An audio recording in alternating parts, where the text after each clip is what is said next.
আসসালামু আলাইকুম এভরিওয়ান। আশা করি আপনারা সবাই ভালো আছেন। আমিও আপনাদের দোয়ায় আলহামদুলিল্লাহ ভালো আছি। আজকে আমরা শিখব কিভাবে এটিএস অথবা অটোমেটিক ট্রান্সফার সুইচ কানেকশন করতে হয়। আমরা অটোমেটিক ট্রান্সফার সুইচকে সংক্ষেপে চেঞ্জওভার সুইচ বলে থাকি। এটা কানেকশন করতে আমাদের কী কী লাগবে? একটি 2 পোল সার্কিট ব্রেকার, একটা 220 অ্যাম্পিয়ারের ম্যাগনেটিক কন্ডাক্টর, একটি 8 পিনের একটি রিলে, আরও একটি 220 ভোল্টের একটা ম্যাগনেটিক কন্ডাক্টর এবং একটি সার্কিট ব্রেকার। আর আপনাদের বোঝানোর সুবিধার্থে আমি দুইটা ইন্ডিকেটর লাইট নিয়েছি আর একটা সার্কিট ব্রেকার নিয়েছি। আমাদের মোট 3টা সার্কিট ব্রেকার লাগবে, একটা ওভারলোড রিলে লাগবে আর 2টা ম্যাগনেটিক কন্ডাক্টর লাগবে। সো কীভাবে কানেকশন করতে হয় সেটি আমি আপনাদের দেখাবো। আপনাদের বোঝানোর স্বার্থে আমি এই দুই সাইডে যে 2 সার্কিট ব্রেকার নিয়েছি, এই দুইটা আপনাদের বোঝানোর স্বার্থে আমি এটাকে ধরে নিচ্ছি এটা পিডিবির লাইন, মানে আপনাদের বিদ্যুতের যে লাইনটা এটা ধরে নেন, আর এটা ধরে নেন জেনারেটরের লাইন। ঠিক আছে, মানে এটা এমনভাবে হবে আপনি মনে করেন আপনার বিদ্যুৎ চলে গেলে আপনি জেনারেটর অন করলে আপনার এটা অটোমেটিক অফ হয়ে আপনার এই জেনারেটর এটা চলবে। আবার আপনার বিদ্যুৎ চলে আসলে এটা অটোমেটিক বন্ধ হবে, আবার এটা বিদ্যুতেরটা অটোমেটিক চালু হয়ে বিদ্যুতে চলবে। ঠিক আছে, তাহলে কিভাবে কানেকশন করতে হয় সেটি আপনাদের এখন দেখাবো।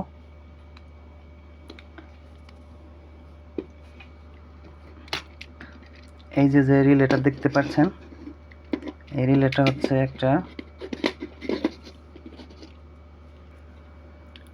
একটা 8 পিনের রিলে। এটার ভোল্টেজ লেখা আছে 220 ভোল্ট। এটার কয়েলের পাওয়ার সাপ্লাই দিতে হবে 220 ভোল্ট, অথবা একটা ফেজ একটা নিউট্রাল। ঠিক আছে, এটা কিভাবে কানেকশন করতে হয় সেটিও এটার উপরে গায়ে লেখা আছে। এই যে দেখেন এখানে 13, 14 এই দুইটা হচ্ছে আপনার কয়েলের লাইন। কয়েলের পাওয়ার দিতে হবে 13 অথবা 14-তে। ঠিক আছে, আর এই যে 9 আর হচ্ছে আপনার 1, এই দুইটা হলো এনসি। ঠিক আছে, আর এখানে 12 আর হচ্ছে 4, এই দুইটা হচ্ছে এনসি। আপনার ম্যাগনেটিক কন্ডাক্টরটা যখন অন হয়ে গেলে এই 8 থেকে এই 12 থেকে এই পাওয়ারটা আপনার এই 8-এ চলে আসবে। তখন 4 আপনার এনও হয়ে যাবে, আর 1ও আপনার এনও হয়ে যাবে। 1 থেকে এটা 5-এ চলে আসবে। ঠিক আছে, তো এটা কানেকশনের করার ক্ষেত্রে আমাদের এই যেখানে একটা বেজ আছে, বেজেও এরকম এই যে 4, 14, 13 এইসব এগুলো লেখা আছে। তো এটার অনুযায়ী এটা এখানে কানেকশন করতে হবে। আমি আপনাদের আস্তে আস্তে দেখিয়ে দিচ্ছি। প্রথমে আপনাদের কী করতে হবে, এটা হচ্ছে আপনার পিডিবির লাইন অথবা বাড়ির বিদ্যুতের লাইন। এই বিদ্যুতের লাইন হতে একটা ফেজ আপনাদের এই রিলের এই 13 নম্বর, এই আপনাদের দেখা যাচ্ছে এই যে 13, এই 13-তে একটা ফেজ আমরা নিয়ে আসব। তাহলে বেজেও আপনার 13 লেখা আছে, 13, এই যে আপনার 13। ঠিক আছে, এই 13-তে একটা ফেজ নিয়ে আসব আমি, তারপর আপনারা দেখাচ্ছি। তো আপনারা দেখতে পাচ্ছেন আমি এখান থেকে একটা ফেজ এখান থেকে এনে আমার রিলের এই 13 নম্বর টার্মিনালে আমি ইন করছি। ঠিক আছে, তো এখান থেকে আমার রিলের গায়ে যেহেতু লেখা আছে আপনার 9 এবং 12 আপনার এনসি পয়েন্ট। ঠিক আছে, তো এই দুইটার যে কোনো একটার মধ্যে আমি এই 13 থেকে লুপিং করব। আপনারা দেখতে পাচ্ছেন এই 13 নম্বর থেকে আমি এই 12 নম্বরে একটা তার দিয়ে লুপিং করছি। ঠিক আছে, এখন আপনার এই রিলের গায়ে যেহেতু লেখা আছে এই 12 নাম্বার আর 4 নাম্বার হচ্ছে আপনার এনসি পয়েন্ট, ঠিক আছে? তাহলে আমার ম্যাগনেটিক কন্ট্যাক্টটা অন হইলে আপনার এটা এনসি হয়ে যাবে, এটা এনও হয়ে যাবে, সরি এনও হয়ে যাবে। এনও হয়ে গেলে তাহলে আমার এই 12 নাম্বার থেকে এই লাইনটা 8-এ চলে আসবে। সো আমার এখন 8-এ থেকে আমার ম্যাগনেটিক কন্ট্যাক্টরের A1-এ আমার এটা পাওয়ার কানেকশন করতে হবে। আমি আপনাদের কানেকশন করে তারপরে দেখাচ্ছি। দেখেন আমি এই 8 নাম্বার টার্মিনাল থেকে আমি এটা একটা তার দিয়ে এই ম্যাগনেটিক কন্ট্যাক্টরের এনসি পয়েন্টে কানেকশন করছি, ঠিক আছে? এখন এনসি পয়েন্টের অপর প্রান্ত হতে এই প্রান্ত হতে আমি একটি তার দিয়ে এই ম্যাগনেটিক কন্ট্যাক্টরের A1-এ আমরা কানেকশন করব। এটাকে বলা হয় ইন্টারলক। ইন্টারলকটা করার মানে হচ্ছে মানে কখনো দুইটা যদি আপনার জেনারেটর কারেন্ট যদি একসাথে হয় তাহলে তো একটা সমস্যা হতে পারে, ঠিক আছে? এই জন্য আপনার এটা ইন্টারলক করতে হবে। ইন্টারলক করলে আপনার যখন এটা অন হবে, এনসিতে আনার কারণ হচ্ছে এটা যখন অন হবে এনসিটা তখন এনও হয়ে যাবে, ঠিক আছে? এনও হয়ে গেলে এই লাইনটা বিচ্ছিন্ন হয়ে যাবে, ঠিক আছে? বিচ্ছিন্ন হয়ে গেলে আপনার এই ম্যাগনেটিক কন্ট্যাক্টরটা বন্ধ হয়ে যাবে, ঠিক আছে? এটা আমি কানেকশন করে আপনাদের দেখাচ্ছি। দেখেন আমি এই এনসি প্রান্ত হতে এই ম্যাগনেটিক কন্ট্যাক্টরের A1-এ কানেকশন করছি, ঠিক আছে? এখন আমাদের এটা জেনারেটর লাইন, ঠিক আছে?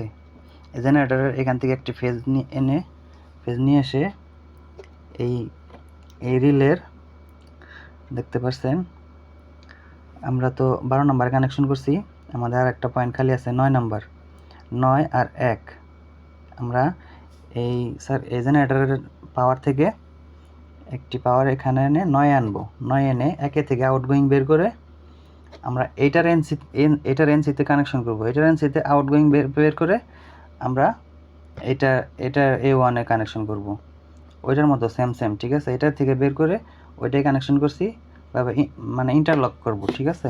এটাও সেমভাবে ইন্টারলক করতে হবে। আমি কানেকশন করে আপনাদের দেখাচ্ছি।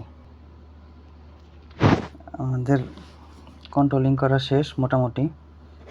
আমরা এই জেনারেটর পাওয়ার থেকে এই 9 নাম্বার টার্মিনাল আমরা কানেকশন করছি।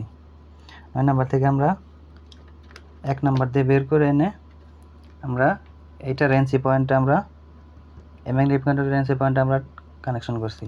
অপর প্রান্ত হতে আমরা এই ম্যাগনেটিক কন্ট্যাক্টরের এই A1-এ কানেকশন করছি। আমাদের এখন মোটামুটি শেষ। এখন আমাদের নিউট্রাল কানেকশন করতে হবে। এখানে নিউট্রাল দিতে হবে। আমাদের রিলেতেও আপনাদের নিউট্রাল দিতে হবে এবং কি এই ম্যাগনেটিক কন্ডাক্টরের এই জেনারেটরের ম্যাগনেটিক কন্ডাক্টরেও নিউট্রাল কানেকশন করতে হবে। সো আমি কানেকশন করে আপনাদের দেখাচ্ছি। দেখেন আমাদের নিউট্রাল কানেকশন করা শেষ। আমরা এখান থেকে এই ম্যাগনেটিক কন্ডাক্টরে এখানে নিউট্রাল কানেকশন করছি। এখান থেকে লুপিং দিয়ে আবার আমরা রিলেতে নিউট্রাল কানেকশন করছি। রিলের থেকে আবার লুপিং দিয়ে আমরা এই ম্যাগনেটিক কন্ডাক্টরে এটায় লুপিং করছি। সো এখন এটা কিভাবে কাজ করে আপনাদের দেখাই।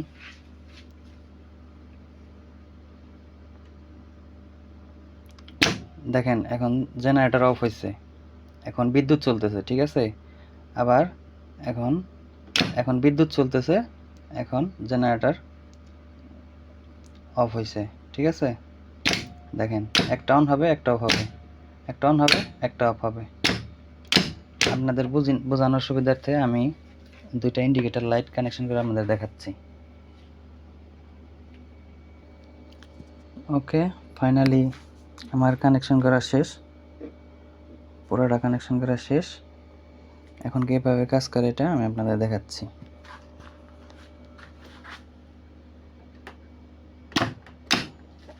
সরি, আমার ব্রেকারটা অন করা হয় নাই। দেখেন একটা জ্বলবে একটা বন্ধ হবে। সরি, লাইটের কারণে বোঝা যাইতেছে না, আমি লাইটটা অফ করে দেখাই। দেখেন এখন কিন্তু ইয়েলো কালারটা জ্বলে আছে, ঠিক আছে? দেখেন ইয়েলোটা বন্ধ হয়ে গ্রিনটা জ্বলছে, আবার গ্রিনটা বন্ধ হয়ে ইয়েলোটা জ্বলছে, ঠিক আছে?